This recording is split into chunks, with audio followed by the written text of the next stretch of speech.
હવે તમે આવી ગયા ને એમ તો હવે અમે આવીશું. હા તમે હા તમારે ઘેર ખાસ તો છે ને મારે જમવાનું છે બરોબર. તમે એટલું સ્વાદિષ્ટ જમવાનું બનાવો. મહેનત પહેલું તો કઈ પહેલું. હા કેમ કે ચોમાસાનું વાતાવરણ હોય તો ભજીયા હોય એટલે કઈ ઘટે. તમે જાય ભજ ખબર છે શું કરવાનું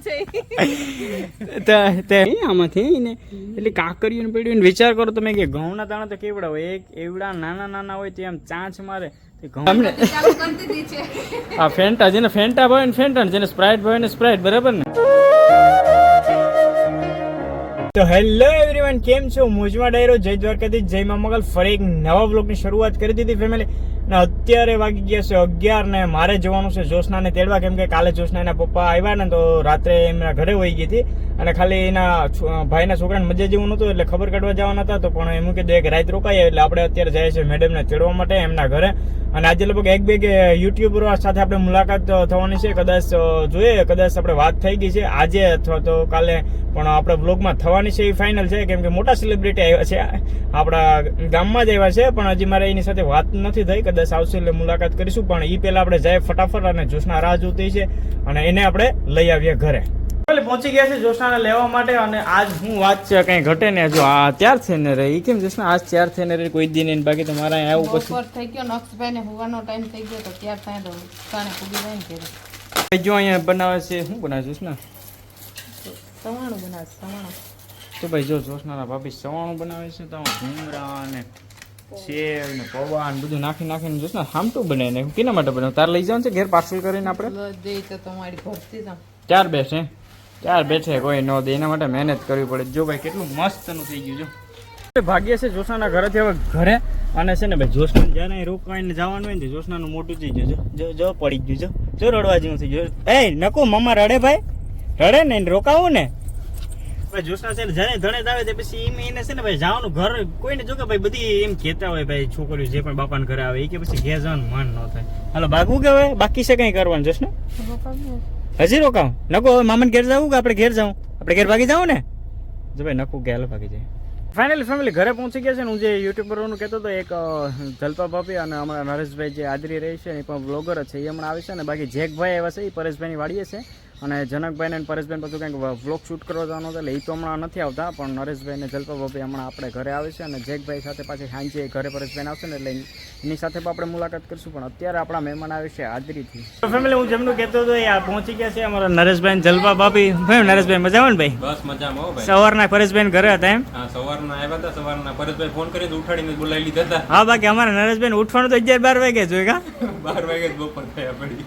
અને જો આવે ભેગા સોસના હે અમને આ ફેન્ટા જેને ફેન્ટા ભાવે ને ફેન્ટા જેને સ્પ્રાઇટ ભાવે ને સ્પ્રાઇટ બરાબર ને. અને અમારા આને દિત્યાને બહુ કિટકેટ ભાવે. કા કિટકેટ ખાવી જોઈએ ને તારે? બહુ કિટકેટ લેતા આવ્યા બધા હતું કા. તો બસ હમણાં જ પૈસા છે. અને ભાઈ છે ને એ બ્લોગર જ છે, એમની ચેનલ છે જલપા આહિર બ્લોગ. અને બહુ મસ્ત મજાના બ્લોગ બનાવે છે એ લોકો પણ. અને આમ તો અમે છે ને ઘણા સમયથી ભેગા થયા હતા, પણ આવવાનું જો કે અમારે બાજુમાં જ ગામ છે કા. આપણે તો 2-5 કિલોમીટરનો ફેર જ છે કા.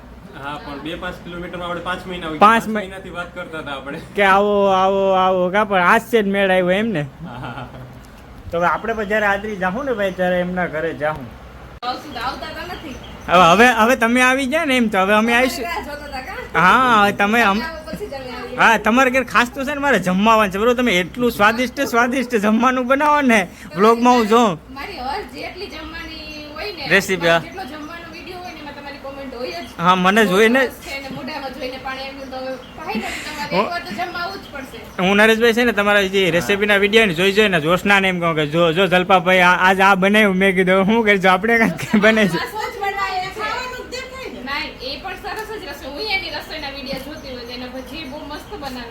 હમણાં આ વખતે પૈસા સ્પેશિયલ મેં મારા મામાના છોકરા મેરે બનાવડાવ્યા હતા.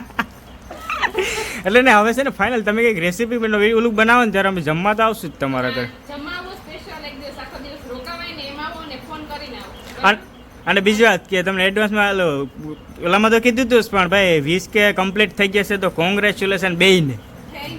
અને હમણાં તો લગભગ હવે હા ઇન્સ્ટાગ્રામમાં તો થઈ જાય ને ભાઈ થોડીક જ વાર છે. શું લાગે છે એ નરેશભાઈ 1-2 મહિનામાં સિલ્વર લઈ જ લેવાનું છે ને આપણે? સિલ્વર સોનું પણ લઈ લેવાનું છે આપણે. એટલે સિલ્વર પ્લે પર બટન લઈ લેવું કા પૈસા દઈને લેવું પડશે, સસ્તું થાય ને પછી. હમણાં મોંઘવારી વધવામાં છે, લઈ લઉં ને હવે મોંઘું જ થાય એટલે હમણાં છે ને સોળાવી લેવાનું થાય, બરાબર ને આપણે. અત્યારે અમે આવ્યા છે આપણે નારડીના બગીચાની અંદર, કેમ કે જો કોઈ પણ મહેમાન આવે ને આપણે આપણા બગીચામાં તો લઈ આવવા જ પડે. તો જો જોશના પહેલા તો ભાભીને છે ને જો આ તમને આ દઈ દીધું સમજાયું તમને કે આનું શું કરવાનું છે? ખબર છે મને ખબર છે શું કરવાનું છે. તે કીધું તો ખરી ને?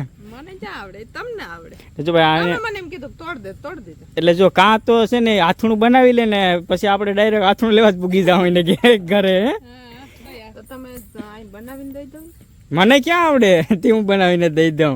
જો બાકી જો લીંબુ તોડી દીધા ને આ લીંબુ છે ને ચા સુધી રાખવાનું છે, જ્યાં સુધી જોશનાને હું શરબત પીવા આવીએ ને ચા સુધી જમવા આવવાનું છે. આપણે લીંબુનો રસ નાખીને ભજીયા બનાવશું. લીંબુને આપણે હુકવી દેવા છે, હુકવીને ઓલા રાખી દેવા છે. કેમ કે અમે અહીંયા 4 મહિને પૂગ્યા તો હવે ઈ ક્યારે આવે નક્કી નહીં. ભાવેશભાઈ એમ કે હુકાવા નહીં દઈએ અમે. આ હુકા જોશના કાંઈ જાઉં. ભજીયાનું નામ દે એટલે હા કેમ કે આવું ચોમાસાનું વાતાવરણ હોય તો ભજીયા હોય એટલે કઈ ઘટે તે તમે જ્યાં ભજીયા બકડી માંડો તો અમને બોલાવી તમે આવો એટલે આપણે બકડી તૈયાર જ છે. તો ફાઇનલ જો છે ને આપણે ટૂંક સમયની અંદરમાં આપણે છે ને નરેશભાઈને ઘરે જવાનું છે ને એમાં ભજીયા ખાવા જો આજે આપણે ફાઇનલ આમંત્રણ દઈ દીધું. તો ચા હાથે બનાવીને પીવડાવવાનું પછી જાવ. હું ચા શા મને શા હું શા નથી ભાવેશ બનાવે. એને ખબર છે કે મને આવડતો નથી એટલે કે બગીચામાંથી ઘરે આવી ગયા છે ને હવે નરેશભાઈને જલપાભાઈને જવાનું છે ઘરે, કેમ કે એમ કે ઘરે કોઈ નથી કા. હા મમ્મીની વાડી ગયા ને તો પછી ગાયું એમને હોય ને હા તે કાંઈ પહોંચી જાય ને ઘરે એમ. હા તો હવે નરેશભાઈ પાછા કઈ આવશો? પાછા અમે તમે આવો એટલે તમારે ભેગા પાછા તમે મૂકવા. તે કઈ વાંધો તો અહીંયા જ છે ને. હા એ તો છે. નજીક નરેશભાઈ મૂકી. હા તો ફેમિલી જો એને જવાનું થઈ ગયું છે ઘરે અને મારે જવાનું છે ચાંદવા, કેમ કે પરેશભાઈ ને ક્યાંક ગયા છે ને જનકભાઈ ની, તો જરીક એમ છોકરાને રજા મળી ગઈ છે તો હું એને તેડી આવું ફટાફટ. મહેમાન તો હોઈ ગયા છે ભાઈ, અને હવે આપણે હાલનું જે રસોઈ કરવાની હોય છે તો જો ભાઈ અત્યારે છે ને રસોઈ કરવામાં ટાણે શાક કરવામાં એટલી રામાયણ હોય ને કે વાત જોદા. મમ્મી દીકરી બેન હાથમાં આવી ગયા ગવાર, બે બીટીને તોડીને તોડી નાખશે આગળ કદાચ. ફાડી નાખ એમ કરી નાખશું. કેટલા ગવારનું તો આ નીકળા ગવાનું નથી કરું. એના ભેગું તમારે કા રીંગણું બટાટું તો હોય જ નહીં. હા ફેમસ શાક છે રીંગણા બટેટા ને ગુવાર. આપણે ઘેર તમે અઠવાડિયામાં કેટલી વાર રીંગણાવાના ગવારનું શાક બનાવતા હશે? કાંઈ માટે એક ટાઈમ. હવે અમારે ઘેર રીંગણા બટાટા ને ગવાર ખાઈ તો થાકી જાય યાર, કેટલા ખાવ હે. આપણા ઘરનું શાક ફેમસ છે આજથી- રીંગણા બટેટા ને ગુવાર.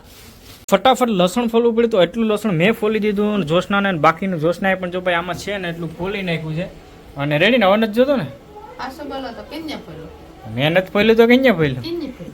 ભાઈ. એમાં એવું છે કે લસણ હમણાં યાદ આવ્યું કે છે ને ભાઈ ચટણી એમ તો હતી જ નહીં ખાંડેલી. અમારે દરરોજ શાકની અંદર ખાંડેલી ચટણી હોય ને ચટણી ખાંડેલી નાખવી પડે.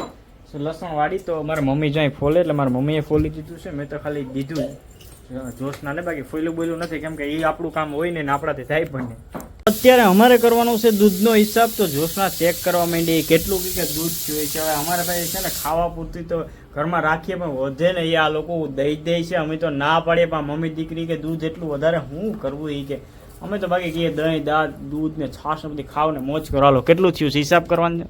ઉધડું અહીંથી ચાલુ કરવાનું. તારે દૂધવાળાને કહે કે ઉધડું કરી નાખો ને લાવો 10,000 રૂપિયા મહિનામાં 10,000 દઈ દે તો મેળવી તો ભાઈ હવે છે ને અહીંયાથી ક્યાંથી કરવાનું છે બોલો? અહીંયાથી અહીંથી 3 લીટર થી આ 3 આ 4 આ છે ને આ બધા અને આ લીટરનું શું આપે આપણે ભાવ? લીટર ના 40 રૂપિયા. બસ તો આપણે લેવા જાય માર્કેટમાં તો 60 રૂપિયા લે. કઈ ભીડ ના હોય, અમારે ગાયનું છે વાંધો ના લો. ફટાફટ હિસાબ કરી દઉં જોશનાનું. બોલો અત્યારે અમારે ફરિયાની અંદર ઢેલું આવ્યું. મમ્મી શું નાખ્યું તમે? શું હાથમાં હતું?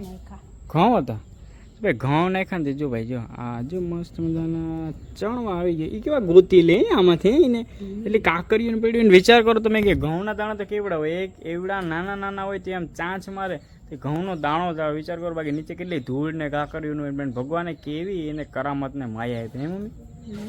એ કેટલું એના ઓલું જ આવે જો એ કેવા જો ચણવા માંડે ચટ. બસ ફેમિલી આજના વ્લોગમાં આટલું. બાકી જય દ્વારકાધીશ, જય મા મંગલ. ફરી એક નવા વ્લોગ સાથે મળીશું. ત્યાં સુધી તમારું બધાનું ધ્યાન રાખો. Bye bye, good night.